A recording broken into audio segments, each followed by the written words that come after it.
it's a new year, and that means it's time to work on our physical fitness, right? Because we want to make sure that we have those New Year's resolutions and we follow through with them. What does that have to do with the Game Time Guru, though? Well, today, my guest is going to talk about how the sport of weightlifting, the sport of bodybuilding, helped him get out of a rut in life and get his life back on track. You're going to hear one of the most motivational stories that you've heard yet to kick off the new year today on the Game Time Guru. So, what time is it? Game time! Woo!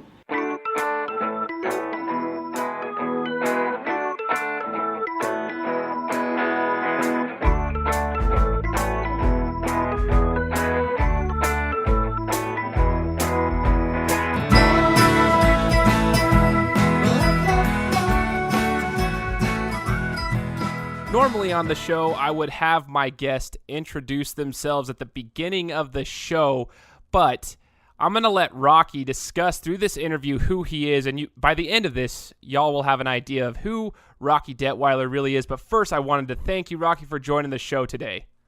Absolutely. It's a treat to be on here. Thank you.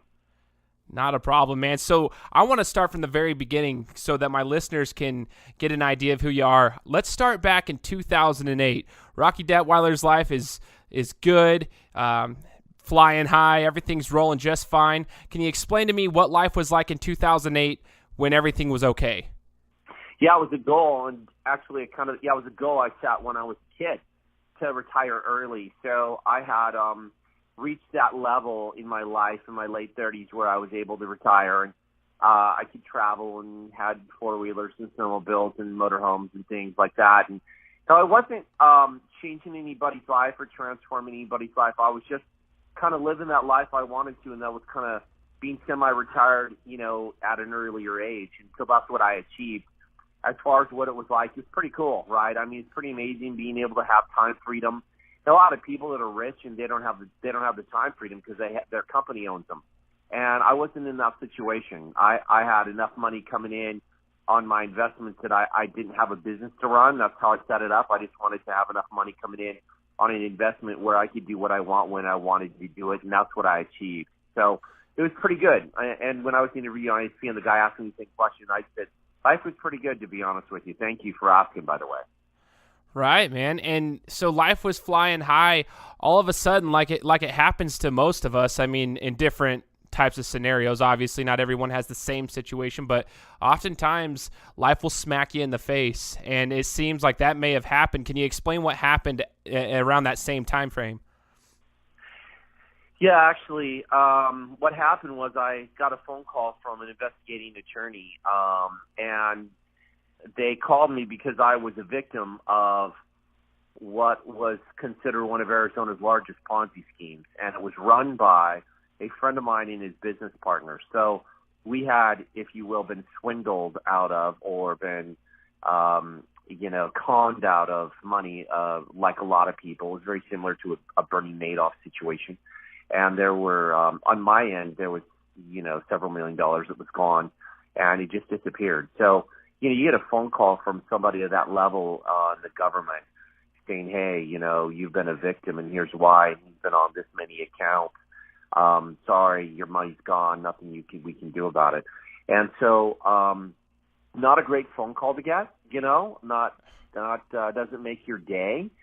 So I had, and this is right down through 2008. So things were great, but things were also horrible. And what happened was it was the turning of an economy where now, right, the Sunshine States got hit the hardest, and there I am right in the heart of the Sunshine State, Arizona, and I couldn't find a job, and I realized I'd lost everything, right, ultimately our home and our money and possessions and all that. So I ended up moving out of state and lived in the state of Washington. When you're in Washington, you stayed at a house, from what I understand. Can you explain what was going on there? So you've lost everything down in Arizona. You moved up to Washington to kind of try to see if you can find work. You're staying at a house. Explain this time of your life. Yeah. So I'm actually supposed to stay in a friend's trailer. So that's where I was going to live. And I'm on my way to Washington to live in this trailer. And he calls and says, hey, we sold the trailer. So now I got no place to live. So I called my friend that I'm supposed to be working with, and he said, just come stay with us. And it turns out that it's a pretty big home.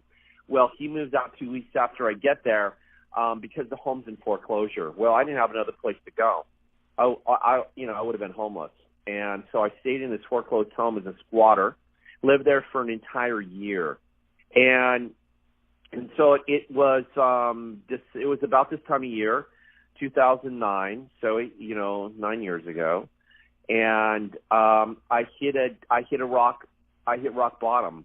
I had just lost everything. Now I'm living in a home that's foreclosed on, so I'm living as a squatter illegally, and because I had no other place to go, so I'm virtually homeless. I couldn't find a job. The job I went there for it closed, so I'm now hunting for a job. And it's like, worst case scenario for me. And I put on a ton of body fat, so now I'm just fat. I'm depressed. I don't feel good about myself, my situation, where I'm at in life, anything. This is a black hole of darkness. And it was in February when I made a decision, that I was going to live or die. Like, that's where I was. And as I share in my story and when I do speaking engagements, it's kind of like I had a decision I had to make, and that was live or die. And I thank God that day for him.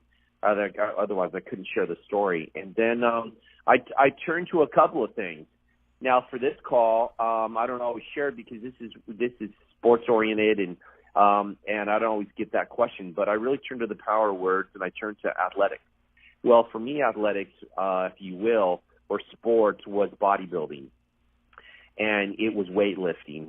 However you want to define it, or whatever you want to call it, is so. Just picture a fat, depressed, suicidal guy, alone, living homeless in this big home, and the one thing I could control was what I was eating, Shane. That's the one thing I could focus on is what I was eating, and if I was going to work out or not work out, and if I was going to get up and go to the gym in the morning.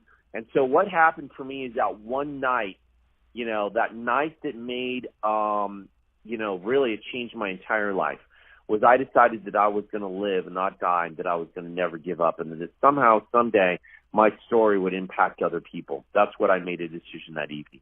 I went into the other room, and I wrote down, I wrote out a contract to myself, and I said, this is what I'm going to do, and then I signed it, right? So I was pretty serious. And I said I was going to wake up early in the morning because I had just got a job at the airport. I had to be at the airport like 4 o'clock in the morning. So that meant if I was going to go to the gym, I got to get up earlier in the morning. So for the next about 3.5 months, I'd wake up early in the morning, go do cardio. So I'd get up about 2 o'clock in the morning, do my make my food pack my food for the day, and then I'd take off to the gym and do my thing, and I'd go to work. And so I'd come home and I'd do weights before I'd hit this house. And so that happened for the next 3.5 months till that summer. And then I decided to move from Washington to Idaho, and I ended up living in my brother's treehouse for an entire year. So at the end of this 3.5 months in Washington, I'd lost about 47 pounds of body fat. So I got, I built some confidence back up, and it felt pretty good. Shane. Well, let's take a second here real quick. One of those things that you mentioned right there actually really sits with me, and I know it resonates with other people too, because there's a lot of people that go through struggles like this. Well, me in particular, it wasn't as extreme as this, but I went through a divorce when I was in my mid-20s. I'm now happily married with a little boy, but at the time when I was going through my divorce in my mid-20s, I thought that the end of my world, that was the end of my world. Like, everything was crashing down. And it's funny because you mentioned that you were able to have some control. Like, this was what gave you a little bit of control over the situation, and it gave you a goal to go and lift weights and to truly be in charge of your own fitness. And I remember when I was working at bodybuilding.com, which, by the way, I tried to get you over there many times, and I'm so frustrated that we can never make that happen. So that, again, thank you for joining me, since I wanted you over there so much. When I was over there, one of the guys, his name's Dusty Hanshaw. He was a sponsored athlete for one of the brands that was over there at the time. He said, man, in this life, they said, why do you like being a bodybuilder? Like, why do you even enjoy doing that and staying at, 300 pounds year round? Because you've got to, pretty much be huge all the time and be photo shoot ready. And Dusty said something that's similar to what you're saying. He said, You know, in life, you don't have a lot of control over anything, to be honest. But one thing that we do have control over is our body composition and what we're eating. He's like, if you want to get to X amount of weight and I want to lose weight, there's a mathematical formula. I know how many calories, I can take and what I need to do for my workouts, how many calories I need to burn to be able to get there. He's like, you can have control over your fitness. You just have to do a little work. And it sounds like you kind of took that same approach and started. Before we get into the Idaho story, when you were doing all this, I remember you mentioning something about your diet. What was one of the first things you did when you started, caring about your fitness and caring about your weightlifting and all that? What was one of the first things you did with your diet? Well, and first of all, these are great questions. So, I knew that I had to get rid of all the old food. So I went downstairs and I cleaned out. I cleaned out my cupboards and the refrigerator, which was just filled with sugary, salty, yummy but very dangerous food, right? So all the chips had to go, and the Cheetos and the Doritos, and they had to get disappeared, and the donuts and the Fruity Pebbles and all that had to go, right? Gone. Because then I had to go to the store and I had to fill my refrigerator and the cupboards with good, clean food, right? And so that's what I did. So that's one of the first things that I did was I went shopping and got good foods to replace. So I made a very conscious decision to make a change in my life. Like it was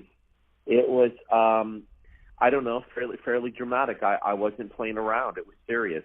And I got rid of everything, and then I pre-cooked everything right away. So I started just cooking, 4 and 5.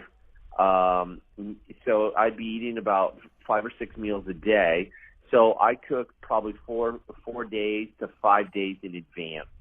And then I just pre-package all my foods. That way they could go with me, and I wouldn't have to worry about, cooking every day. And I'm telling you, that right there is a time saver and a money saver. Big, big, big time. That'll save you a lot there if you've ever done it, Shane, which I'm sure you have. That's a big deal right there. Absolutely. Okay, that's so awesome to hear. So it was a conscious effort. I want my listeners to remember that conscious effort that you had to make. Definitely. Awesome. So you get to Idaho. You mentioned you were living in your brother's treehouse, and for my listeners, if you want to read, there's an article in the Idaho Statesman from a few years back telling about Rocky's story, but you'll legitimately see the picture of the treehouse. You were living in a treehouse at the time. When you moved back into Idaho from Washington, and you were doing this, did you go when you got here? Did you get a job, and were you able to continue on with your fitness journey? Great question. So when I was in Washington, my job had ended, the job ended, and I knew I needed to leave the house. So I knew I needed two things, and that was a job and a place to live. So I made 2 phone calls, and in those 2 phone calls, I first of all got a job, and I also got a place to live. So it's kind of like the stars aligned, and God answered my prayers, and I ended up moving from Washington to Idaho. So the day that I got here was late February. Late July, and beautiful day out. And my brother says, hey, here's your place, and it's this treehouse. So I ended up moving into the treehouse, and then I got a job working with Russell Brunson in Boise, Idaho. That was the first job that I got when I moved here. So I had that, we already arranged it before I even got here. So I was one of the only guys hired over the phone, and it worked out. So I got a job and I started working. My fitness, because I had already lost this weight, I already had these new habits already trained inside. I already had these new habits developed, working out and eating right. So I just set my schedule, if you will, to go to the gym around, me working. And so I'd go to the gym and work out, but before that, obviously I'd pack my food and pre-package my food. And so for the next year, I lived in the treehouse for an entire year, almost a year to date, and I remained about the same size. So I had lost about 40-plus pounds of body fat, and I stayed at that level. And so, come time for me to move out of the treehouse, and I move into this basement apartment. I lived there for a couple of years, and then I went through this divorce. So I went through a divorce after I move out and I get this apartment, and I think life's going to turn around, and then it takes another dive on me. And so now I end up completely alone. Through this entire time, I made 1 or 2 trips back, to Arizona, to where she was living. And anyways, I lost everything outside of that Ponzi scheme. I left everything just outside of my life, so I literally had to start all the way over. And so during this time, Shane, I ended up really just being grateful to where I was. I was grateful that I had a roof over my head, and that the police wasn't going to knock on my door. I went to bed, fear every single night when I was in this home in Washington, just wondering, gosh, who's going to knock on my door? And so I was at a unique place in my life, and then the cool thing happened. I got a chance to transform my life yet again. Just answer this question: how did to this point, how did just being a little bit more physically fit and physically aware help your mental well-being? Yeah, it did. It did. Well, first of all, it helps you. It helps with your confidence. It helps with your self-image and how you're feeling about yourself. So those are really important. Your self-confidence, your self-image, those are really important to have, right? It's not arrogance, it's confidence in yourself. When you look in the mirror, right, wherever you're at in life, you're looking in the mirror and you're telling yourself something, right? And I remember being and working with bodybuilders and have for the past quite a few years. And it's interesting. A lot of these guys that you would just think, oh my gosh, they got it together. They're some of the most self-conscious guys there are. They're as bad as a guy that's 50 pounds overweight or a lady 50 pounds overweight. They're super self-conscious, and anyway, you got this whole thing. But I wasn't there. I was just, gosh, dude, I just wanted to live, Right. I just wanted to feel better about myself. I wanted to feel better about my situation. I mean, I lost everything, and I just, I've lost a bunch of this body fat, so I look in the mirror, and I'm starting to feel better about myself, starting to feel like I have more confidence, and that confidence helps you in all areas of your life. It helps you get a date if you're single. It helps you get a job if you need a job. If you got a job, it helps you perform better. It helps you feel good about what you're doing, who you are. I mean, it just helps you in all areas of your life. It's a very good thing. We're not talking about arrogance. We're talking about confidence. There's a difference. And so, having self-confidence and having a better self-image about yourself is very, very important. And those are things that I needed to do for myself.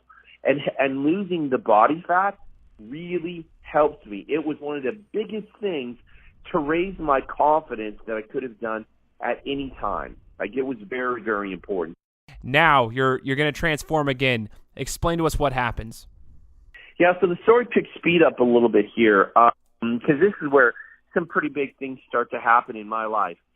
And all the listeners out there, I don't just like to share a story, but I want to share a story that has something that you can take home yourself and actually apply in your life.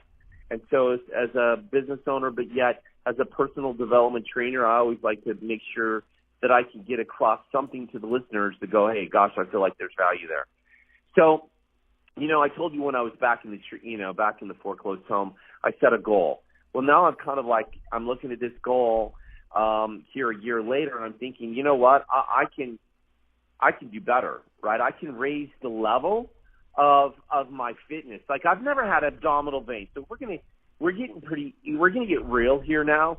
And for those people who understand bodybuilding and weightlifting and that sort of thing, you're gonna really click. When I share this when I share this with various crowds, with mixed crowds, they're like, oh wow, they don't get it.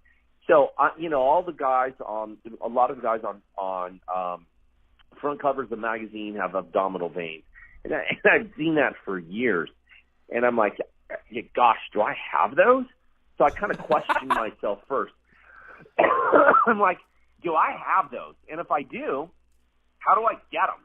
So, and I'm like, I want those. I want those abdominal veins. That's the epitome of a bodybuilder, is getting super lean and seeing if, for me, this is me. I'm talking about Rocky here. So, I'm at the gym one day, and I'm thinking I got to take my life to the next level, but I don't know how, right? I mean, I've done this, before I got fat and depressed and suicidal. I'd always been kind of a workout guy and had lost weight and put it back on in this roller coaster ride, if you will, of bodybuilding. But I'd never reached that level, ever. In fact, most people really don't.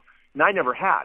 Well, what was missing was a coach. So I'm at the gym, and I tell this I'm on the treadmill or something, and talk to the girl next to me, and she's like, you need to talk to my boyfriend. And I'm like, oh, really? Okay, so he's a coach. Oh, great. So I get in contact with this guy, and I sit in front of him. And I said, hey, here's what I want to do. So here's the goal. My goal is today, and I'm 7 weeks out. Here's where I want to go. Can you take me there? And he's like, yes, I can. Great. How do I do it? Follow everything I tell you. Great. So that's October. In December, I show up because I pre-hired this, inexpensive photographer, which I'd never done before. So I didn't do this to win a competition or to get a magazine article wrote on me or anything. I did this for my own self-preservation and a personal goal. So I'm living in this, basement apartment, and I'm hitting the gym, and I am dialed in, Shane, on eating everything. Like, I'm not cheating. I called this guy on stevia, right? So, I wasn't playing around. I measured all my food. I never even shaved, my arms before. I thought it was kind of weird. So I'm like, wow. So anyways, I ended up shaving my arms, my chest, and all this stuff. Like, wow, man, I went to the next level, right? So I show up to get a picture, get my picture taken. And that was kind of like my goal, right? Was December 17th, 2010, and I'm going to arrive, and I'm going to be in the best shape. I'm going to be on stage, only it's on my personal stage. So I showed up, and for all the listeners, when I got ready to do this, I found the magazine I wanted with the guy with the abdominal veins, and I put a date on it, December 17th, 2010, so I'm about 7 weeks out. So I had a date wrote on it. So first thing you need to do is you need a picture of who it is you want to look like, and then you need to write a date on it with the end date. Okay, so that's what I did. So that's what a goal is. There's several things the goal needs, about 4 things, and then I told you what they are.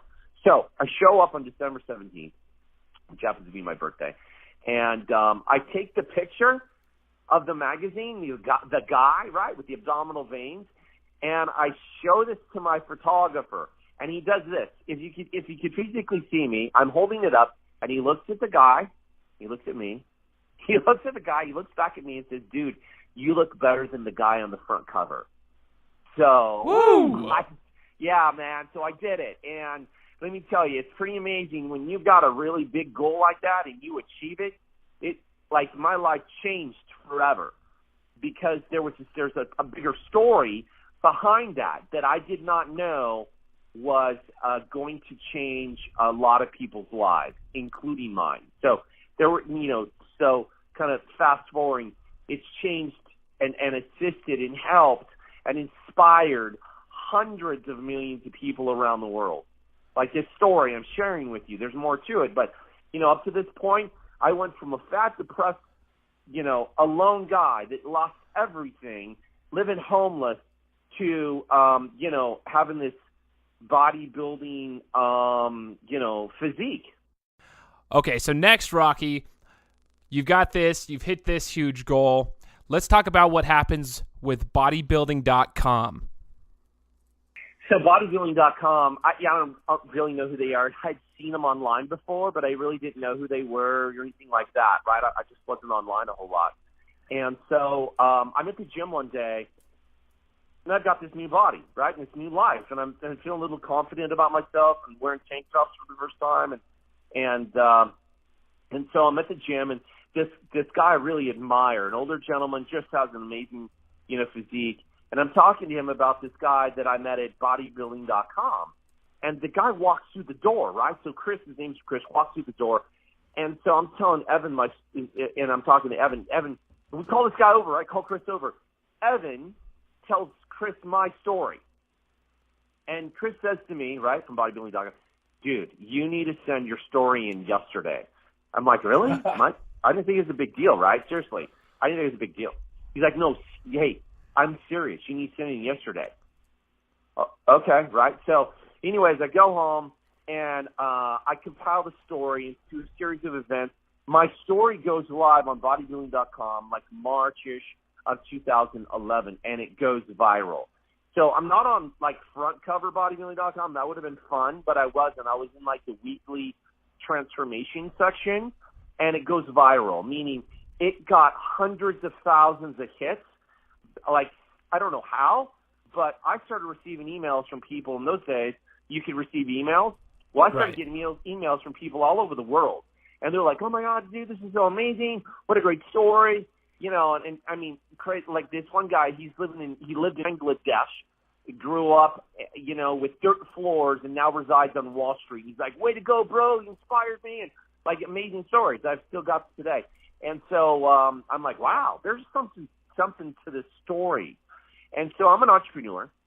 And so I thought, wow, I wonder if they could maybe put my story up further, like somewhere, what else it could do. And so I contacted this guy. His name was Josh, that I was working with at bodybuilding.com.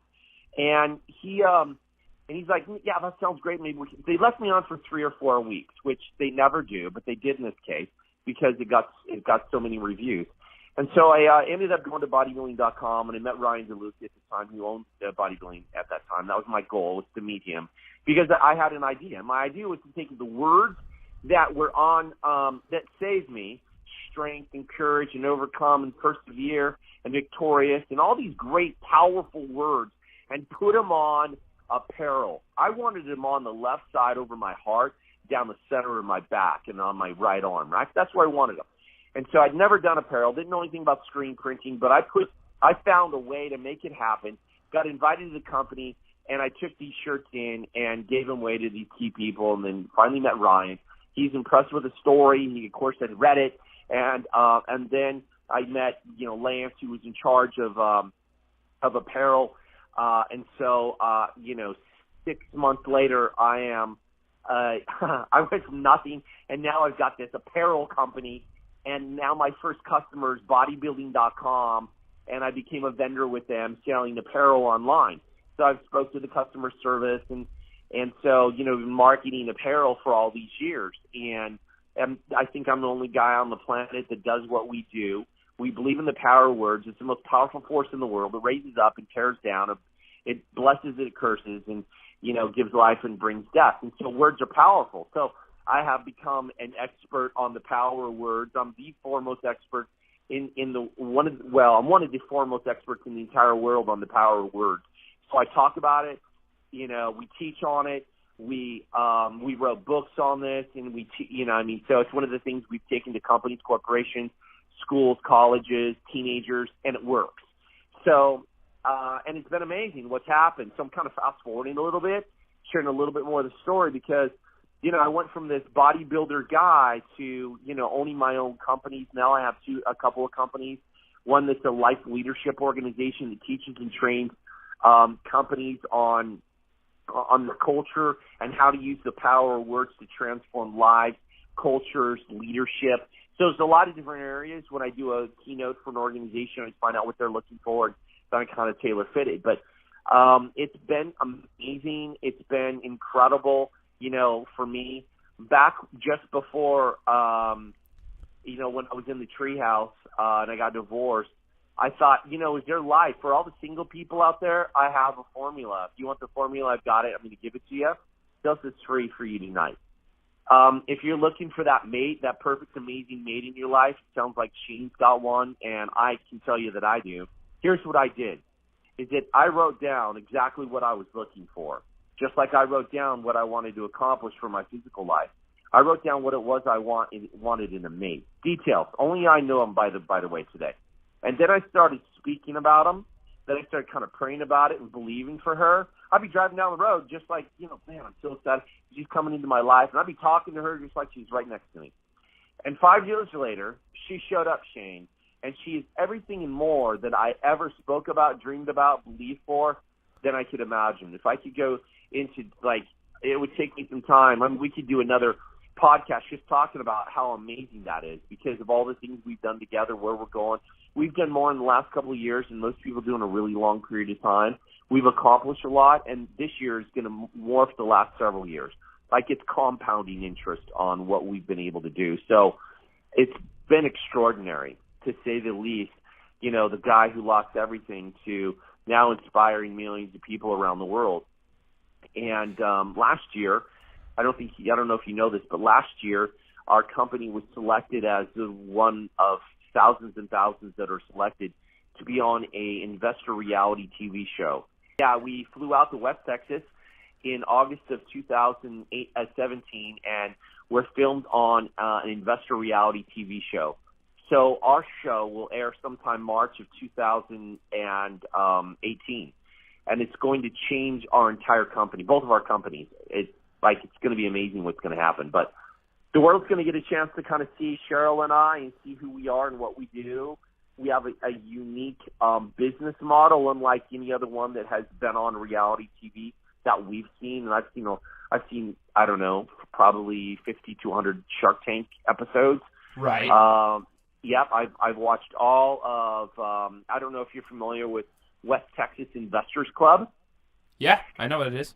They've been around for a couple years. They're like a couple of super mega rich guys out of West Texas.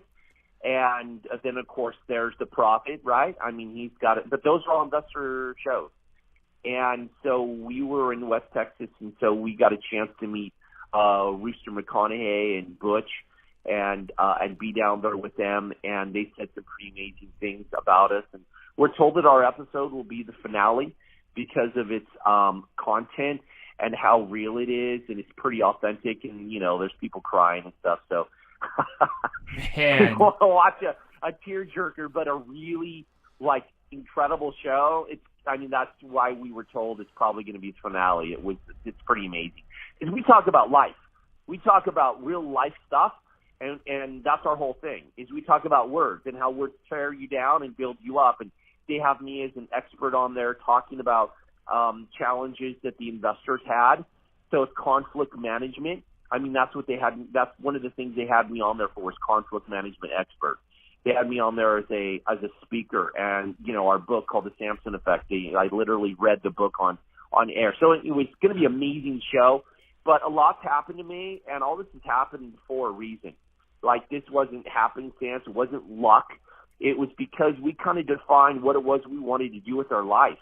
Right. And so for all your listeners. This is, I know, kind of a bit of a sports and bodybuilding show, but what Shane's doing is really important.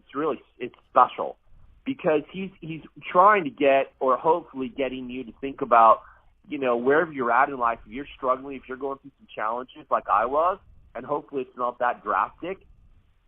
But if it is, or has any percentage of what I went through, I would always and highly recommend you go to the gym, or you just start getting, exercising, drinking more water. Do something simple to take simple, actionable steps to move your life forward in a positive way. Like if someone's listening to your story and they say, okay, here's the Rocky in Washington who's squatting in the house, right? It's the Rocky that's squatting in that house and is making a decision whether to live or die. And you're looking at the Rocky now, and you could speak to that Rocky back at that time when you were depressed and you were going through such a whirlwind. So many of us go through that. What's the one thing, if you could say one thing to get you to the point that you're at now, even though sometimes you can't see it, what is the one thing you would say to do? I'd say pray. That's the one thing. So for those people who don't pray, or have that, I would say, believe that your life has purpose and meaning, and that you matter, that you truly matter. So your life, okay, just believe that your life has purpose and meaning, and that you matter. So I would say that's what I would say is, first of all, just think about that. Get that really deep in your core.